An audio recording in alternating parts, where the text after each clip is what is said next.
These safeties are going to get tested all game long. Their job, keep the ball in front of them, tackle people, make them run extra plays in order to try and score. This will be taken in at the 1. And he'll take it back to about the 19-yard line. So here are the Bears now for their opening drive. They're led out by a man raised in Alabama, went to Florida State. It's their quarterback, Jameis Winston. No question at all about his talent, and that's been on display since his first game as a starter at Florida State. On a Monday night, the whole country watching, he only missed 2 passes in the entire game and led his team to a big victory and later a national championship as a freshman. Ready? Blue ready.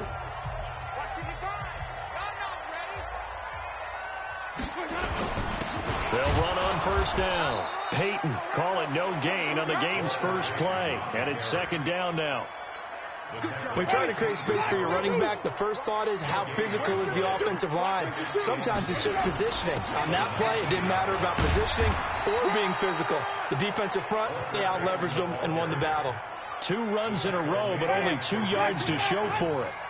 An early tough test on the opening drive. This is 3rd and 8. Winston.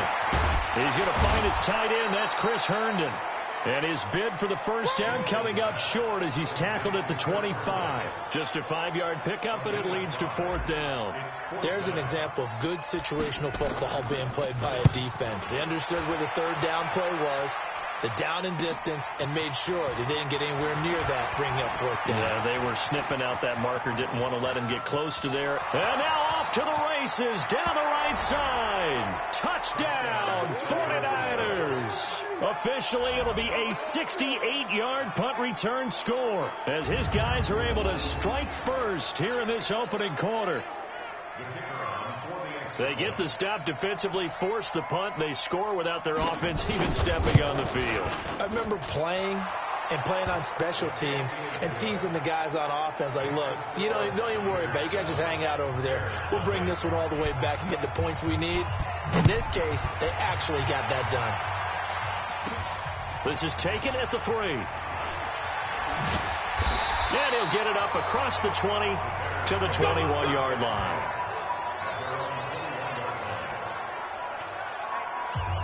CD, as Chicago gets in gear for this next drive, you think about the 12-4 season that this franchise had in 2018. That was going to be hard to follow in 2019, but finishing 8-8, a much maligned 8-8 with a lot of boos cascading through Soldier Field, probably not how they envisioned 2019. Not even close. And remember, they were the first game out of the gate for the 2019 season, opening at home on a Thursday night in the 100th season of the NFL against Green Bay.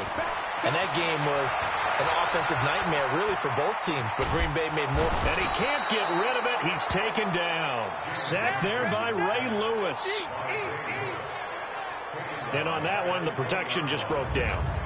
You've got to have that leverage, don't you? We always talk about low man wins in the running game for an offensive lineman versus a defensive lineman.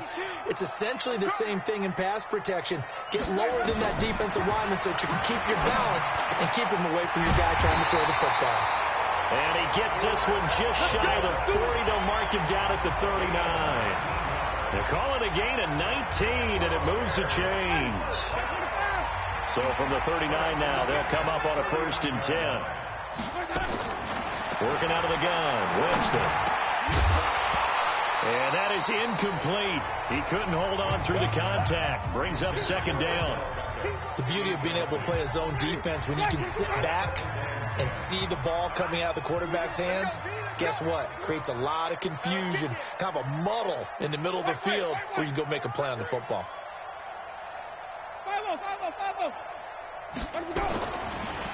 On 2nd down now, Peyton. And this time he's going backwards. So after the no gain on the last attempt, here they get him behind the line. Plays like we just saw there. That's why they're up right now. And the defense, they're doing their job. Yeah, it starts with the guys up front. So when you talk with GMs who are putting together a team, a lot of them say we're going to build from the inside out, because if you control the line of scrimmage, you control the rest of the ball game. And that's what we're seeing here. They're actually playing in the offense's backfield, not necessarily just playing at the line of scrimmage. Here's Brian Anger now. Remember, his first attempt was returned for a touchdown. Just a 25-yard punt. Not what he was hoping for by any stretch. And the Niners will go on offense. 1st and 10. They've got good starting field position as they come up here 1st and 10 at the 39-yard line. The first carry for the legend, it's Bo Jackson. And if there was a lane there, it closed up quickly as he stopped for no gain. 2nd down. After 1, 7-0 on EA Sports. Check. Watch the before. Hey, they're scared. On 2nd down, it's Jackson. And this one also slow in developing as he's maybe getting back here to the line of scrimmage, but not much more than that.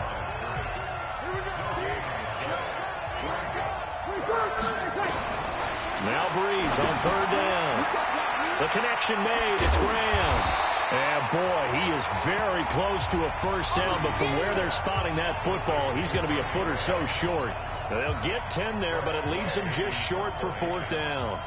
He wasn't the primary target, but I think it was almost like a check down situation, wasn't it? Yeah, hoping he can break some tackles, a big tight end, but he couldn't do it. Yeah, get it to that big frame and hope he could scatter some bodies, unable to get it done. Here's the Chicago offense coming back out onto the field. They've had it twice. They've punted twice. Not the start they were hoping for. Not at all, and let's face it, every facility we visit, everyone talks about converting on 3rd down, how big that is. In this situation, they've had to punt it away twice, so they're furiously going over things on the sidelines. What do we need to do to pick up a 1st down and change our momentum?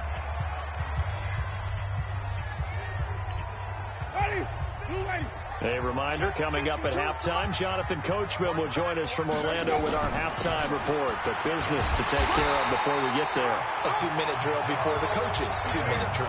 A gain of just a yard, but it's a 1st down. 1st down now, but the clock continues to move.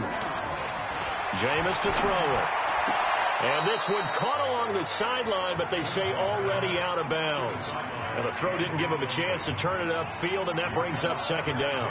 Well, partner, let's talk Super Bowl. We have to. Before the year, by the way, we made predictions for the Super Bowl. You got one of the teams right. You had Kansas City and New Orleans, but you had the Saints winning. Now a clash of bodies here, and it's intercepted.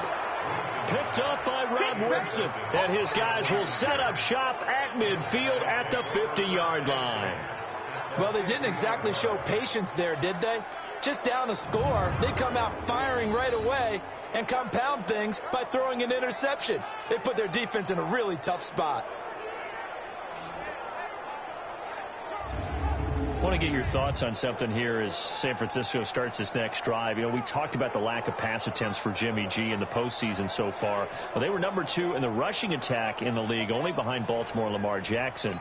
So you think KC's defense, that they'll stack the box, force the Niners to throw? I think they have to, because you just get shredded in the run game. It destroys you in the psyche as well as it does out on the field. So you've got to try and take that part away from them, force Garoppolo to throw, and then on key 3rd down situations, make sure you double tight end George Kittle, because he's the game breaker for them, although the rookie wide receiver Deebo Samuel has really come on as of late. Man open, that's Terrell Owens.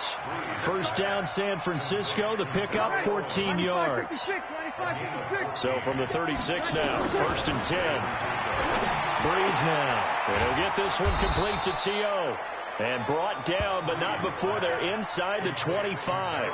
13 yards there and a Niner 1st. If you're going to blitz, likely going to leave you in man coverage with this guy, and that is less than ideal. It is, because just about any offense that has an elite receiver, if you blitz and have him in man coverage, you're going to him, even if he has an elite defender on him, because he usually knows where the ball is before the defender does. His position, and he's listed as a tight end, but he certainly doesn't run like one, and that's what we're seeing more and more coming into the league. Those guys who can run, make plays after the catch, and gain that additional yardage. And using that speed there to turn it into a pretty nice little gain.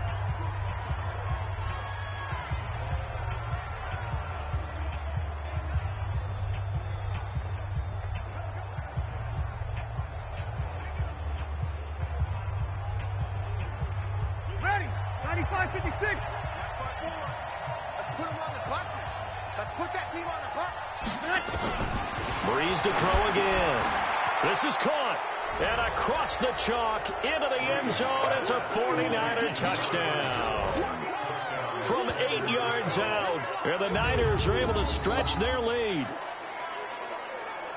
CD, it seemed like they were so focused on the guys out wide, they forgot about him out of the backfield. That's a really good point, because you've got to communicate, and oftentimes when you start counting receivers, that's exactly what you do. You start from the widest receiver, work your way inside. Who gets lost sometimes? The back in the backfield. That's exactly what happened there. And he got into the end zone.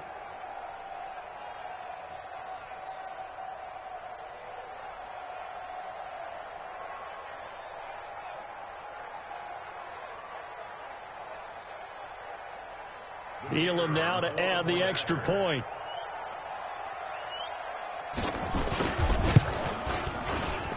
And it's good to make it 4.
Nothing.